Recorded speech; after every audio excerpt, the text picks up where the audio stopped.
So yun, okay, KGX, kamusta kayong lahat? Okay, bakit biglang lumipad yung BTC and Ethereum ngayon, no? So, pakita lang natin yung nakaraan trade natin, no?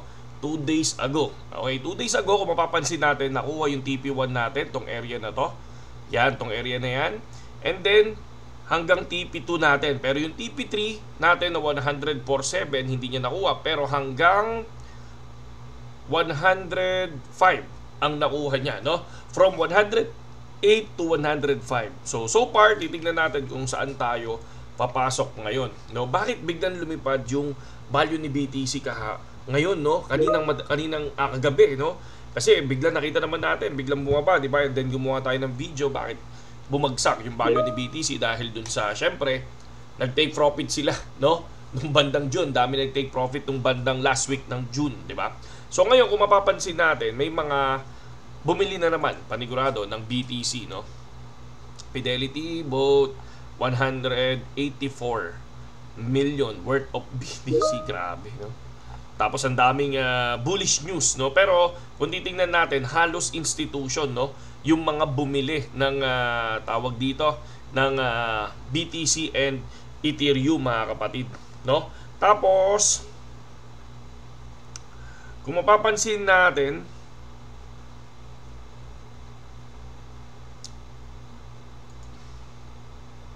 part ng July, kung mapapansin natin yung June, no, positive ang BTC ng 2%. And then July, tingnan natin yung history ng July, kung mapapansin natin, halos same lang, no? Pero yung 4 years, no, kung titingnan natin, nag 18%, 17%, no?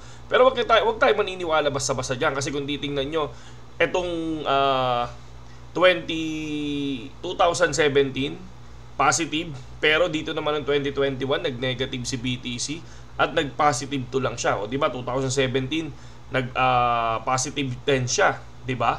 Pero dalawang cycle hindi naman ganoon kataas ang pinasitive ni BTC. Bakit? Kasi kaya mataas ang positive dito sa 2017, mababa pa lang kasi yung price.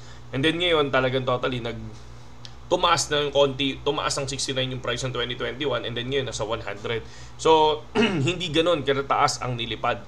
Syempre kung mapapansin nyo, pag tumaas ulit ng sobrang taas niyan, grabe na si BTC noon, di ba? Nasa 140, 150 na siya that time. Kung tumaas siya ng nasa ilang percent, 10% or 20%, parang ganyan. No, so far, kung tinitingnan naman natin dito, puro bumili no? Puro bumili. Pero tandaan natin, Webes ngayon, possible magkaroon ng weekend na naman, no? Tendency weekend, alam naman natin, karaniwan ang market medyo boring.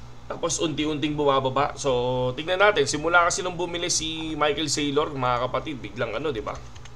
Biglang lumipad So, ito 'yun.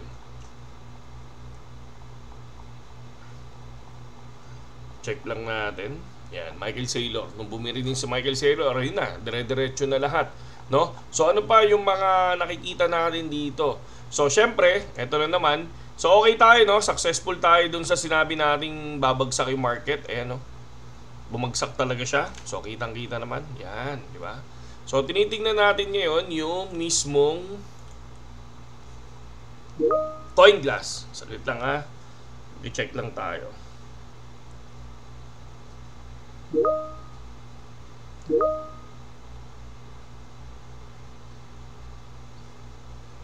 Ayan, nagbasa lang tayo ng ating message lang. Okay. So, tatlo lang naman yung tinitingnan natin yan, or dalawa lang, no? Nasaan ba yung support and resistance ni BTC? Ako kasi, ang resistance ko ay BTC, itong area na to, no? Nasa 112 tayo, mga kapatid. 112, and yung pinaka-resistance natin sa ilalim ay nasa 95. Okay? Isa sa binabantayan natin yan. Tapos binabantayan din natin yung patuloy na pagbili, no, ng institution, no, sa BTC, sa cryptocurrency. So far, check tayo ng ating liquidation heat map. So sa liquidation heat map, merong masarap kunin sa 111. 110 pala. So, pero sa 24 hours yan. Sa 48 hours tayo. May masarap na kunin sa 111 talaga. 110. Siya pa rin yun, 110. Tapos dito naman sa 3 days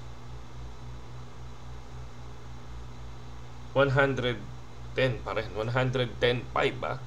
Pero dito sa 108. So possible pwede tayong kumuha ng isang support banda dito sa area na to. I think dito sa area na to. Oops.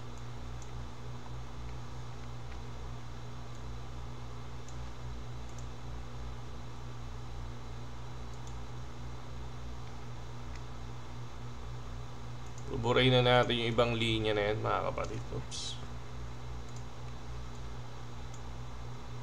Ayoko lang burahin talaga eh.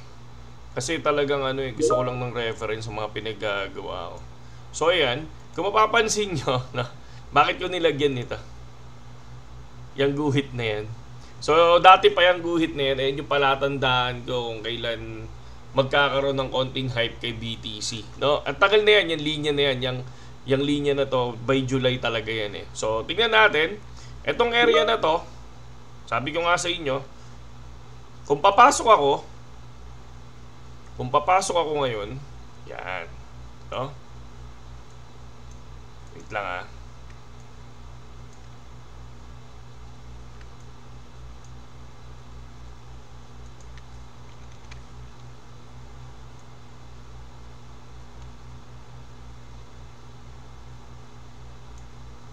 Yan. Okay.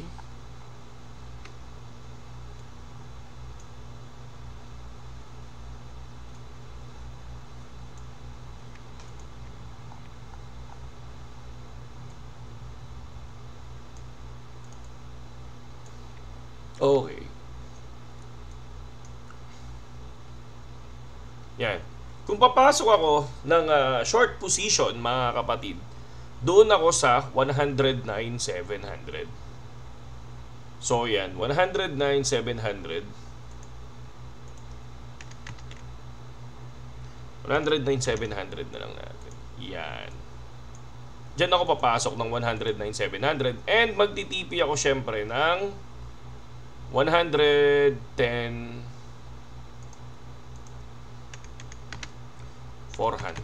Yan. Yan ang TP ko, mga kapatid. Yan. So, hihintayin ko si 109. So, magti-trigger ako ng 109,700. Then, papasok ako dyan ng short position. So, pero magka-cut loss ako ng 110,400. Tapos, ang leverage ko lang dyan, times 15, times 20, ganyan. Tulad ng ginagawa ko na ganito. Yan. Times 25 minsan ang ginagawa natin. Ito yung short. Nakita nyo, no? So, nag-short talaga tayo once na tinamaan yung trigger na sinasabi ko saan. Doon sa minsan, sa video ko, minsan nagka-practice ako. Kasi ganoon lang naman ginagawa natin. Practice lang, di ba? So, ilang beses ako na ganitong video na? Siguro 5. So, pumapasok naman, di ba? So, tingnan lang natin ngayon kung ano ang mangyayari. So far sa ETH naman, ETH. Okay. So, ETH natin, ito, ano talaga to? Nag-iba talaga yung laro ni ETH dyan. No? So, pwede tayong pumasok dito sa area na to. Anong area to? 1632.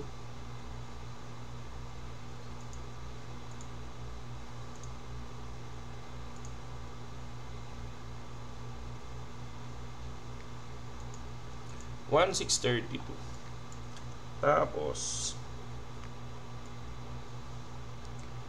angat tayo dito.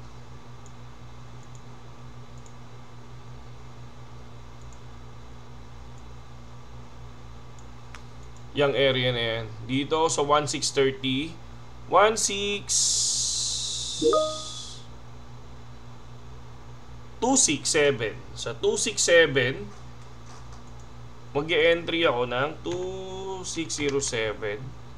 Mag-e-entry ako ng short. Tapos mag-cut loss ako ng 2632. 2632. So, yan. Ganyan lang ako mag-TA. Ganyan lang. No? Tapos, kayo, ang gawin nyo rin, subukan nyo lang din. Huwag kayong pumasok basta-basta. No? Subukan nyo lang din. Tapos, sabay biglang tingnan nyo kung makukuha, di ba? Kapag nakuha, subukan nyo ulit, mga 1 linggo hanggang 2 linggo. Tapos sabay, yun, bahala na kayo. Di ba? So, yun lang mga kapatid. At saludo sa inyong lahat, KGX. At yun lang naman ang ating binabalita lagi. No? Pinapakita ko lang kung saan ako possible mag-entry. Hindi to financial advice mga kapatid. Mas okay kung may alam din kayo pagdating sa trading mga idol. Parehas lang din naman yan. Ako minsan, ganun din. Pagka magpo-forex na ako, mag-gold na ako, ayan din, ganyan lang din yung strategy ko, hindi ko na binabago mga kapatid. No? Tapos sabay ayon, ang ginagawa natin, sinesend ko lang sa Telegram. Actually, maraming gusto sumali. Kaya lang, hindi ko muna kayo pinapansin. Pasensya na. Kasi una sa lahat, ano lang talaga, alam nyo naman, medyo mahigpit ngayon, di ba? So, yun lang. Saludo sa inyo lahat, KGX. Magandang gabi sa inyo lahat. Hapon pala, 3 o'clock.